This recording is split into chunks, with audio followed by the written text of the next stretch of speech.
Saudi अरब का वाक़या सुने हो ना, जद्दा वाला। एक औरत बेचारी दर्द से कराह रही थी, दर्द से, और जद्दा के टैक्सी ड्राइवर बेचारा, उसको कोई कस्टमर नहीं मिला तो वो रुमाल मुंह पे डाल के लेटा हुआ था। जल्दी से औरत आई उसके पास, देखिए मुझे दर्द ज़े हो रहा है, बच्चे की पैदाइश की तकलीफ, ज़रा कोई करीब के हॉस्पिटल में लेके चलो, मुझे जल्दी से इलाज के लिए जाना। ड्राइवर ने देखा, टैक्सी ड्राइवर ने, उसने कहा भाई औरत परेशान है, पेट बड़ा। उसने जल्दी से टैक्सी खोली, आओ बहन बैठो। उसने जल्दी से बिठाया और चल दिया, जद्दा के हॉस्पिटल में लेके पहुंचा। और उसमें एंट्री होती है, तुम लेके आए हो, हाँ, लिख दिया। अब ये बैठा है कि जल्दी से वो चेकअप करा के आए, तब हमें पैसा दे, जितना हुआ मेरे रियाल। उधर पता चला साहब उसको एडमिट कर लिया गया है, अभी वो 2-3 दिन रहेगी, आप उसके साथ आए हैं। इसने कहा जी। कहा ठीक है, उसको एडमिट कर लिया गया है। और उसने सोचा कि चलो अब हम चलें, 1-2 दिन के बाद आऊँगा, देख लूँगा अगर बच्चा अच्छा पैदा, अभी इतनी जल्दी छुट्टी थोड़ी हो जाएगी, डिलीवरी का मामला है, जब गुजरूँगा तब ले लूँगा पैसा। ऐसा वो चला गया। ये घर में जैसे ही लेटा, इशा के बाद सोया, फजर की नमाज जमात के साथ पढ़ने जाता था और फजर के बाद टैक्सी चलाता था। फजर की नमाज पढ़ के जैसे ही घर आया, इसकी बीवी ब्रेड और आमलेट बना के लाई, टेलीफोन की घंटी बजने लगी इसके घर पर। क्योंकि जब रजिस्टर पे जब इसने औरत को छोड़ा तो अपने घर का मोबाइल फोन और नंबर सब लिख दिया था। फोन, फला बोल रहे हो जी? भोपाल के रहने वाले थे ये लोग, टैक्सी चलाते थे 20 साल से सऊदी अरब में, जद्दा में। अच्छा, तुम यहाँ अपने घर पे आराम कर रहे हो? का क्या हुआ? अरे कल तुम अपनी बीवी को हॉस्पिटल में छोड़ के गए हो ना, बच्चा हुआ है लड़का, आओ और अपनी बीवी को लेके जाओ यहां से। कहता है डॉक्टर दिमाग तुम्हारा ठीक है? बीवी? अच्छा हुआ ये फोन मैंने उठाया, कहीं मेरी बीवी ने उठाया हुआ होता तो कयामत आज ही आ गई होती। कहा आ रहे हो या मैं पुलिस भेजूं तुम्हारे घर? जिस औरत को यहाँ एडमिट कराने आए हो उसने कहा वही मेरा शौहर था जो यहाँ छोड़ के गया है।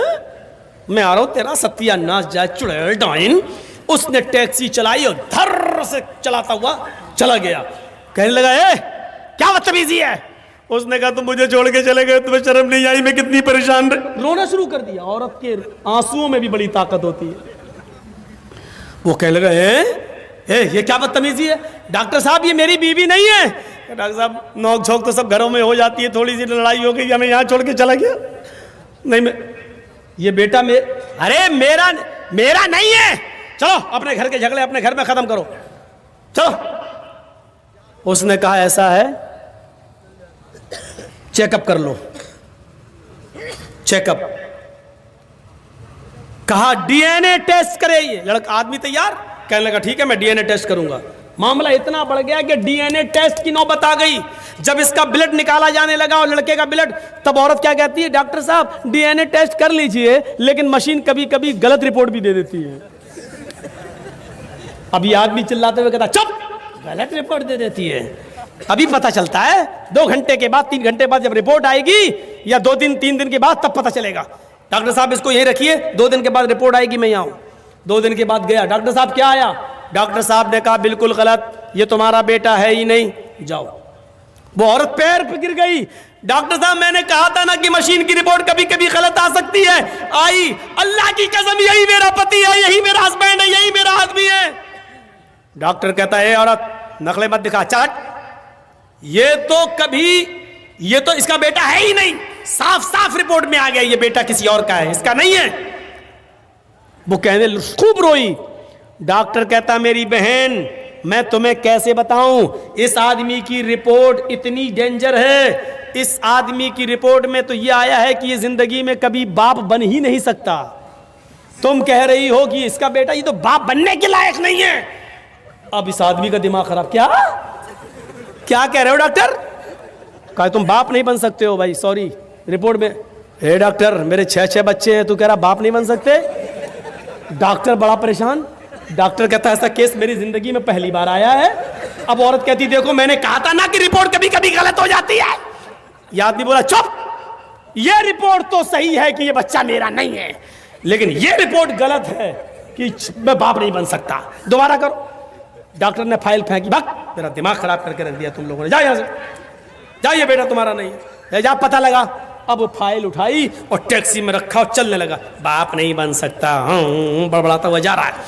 फिर सोचता है, जमील साहब अगर ये रिपोर्ट सही है तो पता लगाओ ये खेत कौन जोत रहा है, ये बच्चे हैं किसके। सीधे घर में घुसा, टैक्सी लेके आया, मारी दरवाजे पे लात। बीवी कहती इतने गुस्से में दरवाजा खोला, उठाई चप्पल अपने पैर की 15-20 पहले मार दी। तुम तो रोज इज्जत करते थे, आज क्या हो गया तुम्हें? कस्टमर नहीं मिले, पैसेंजर नहीं मिले तो उसका गुस्सा मेरे ऊपर क्यों उतार रहे हो? कस्टमर का गुस्सा नहीं उतार रहा हूं, पहले ये बता कि ये 6 बच्चे किसके हैं। औरत कहती है आपको क्या हो गया? पूरी जिंदगी अमानतदारी के साथ में चली आपके साथ और आपने कभी हाथ नहीं उठाया, और आज के तो ये बच्चे किसके? फिर बता रही कि नहीं बता रही? तेरा झूठ छुप नहीं सकता, पता चल चुका है मुझे। ये मेरी रिपोर्ट कहती है कि मैं बाप नहीं बन सकता। ये बता कि बच्चे किसके? तो मारो नहीं, मैं बता रही हूं। कहा क्या? कहा गुस्सा ठंडा करो पहले। कहा वो तो हो ही जाएगा, पहले बता। कहा कि आप का भाई भी रहता है ना यहां, आप रात में टैक्सी चलाते हैं, दिन में वो रात में चलाता है। मतलब आप जब दिन में टैक्सी चलाते हैं तो वो रात में टैक्सी चलाकर घर में आ जाता है, फिर वो दिन भर घर में रहता है, और जब आप रात में घर पे आते हैं सोने के लिए तो वो रात में टैक्सी चलाने के लिए चला जाता है। आपकी ड्यूटी दिन की है, उसकी रात की है। मेरे शौहर गुस्सा मत होइए, ये बच्चे उसी के हैं, क्योंकि मुझे उम्मीद थी कि तुम बाप नहीं बन पाओगे। कहा कि अभी यहाँ तेरा क्या, यहाँ तो सीधे गर्दन कटेगी तेरी, कत्ल।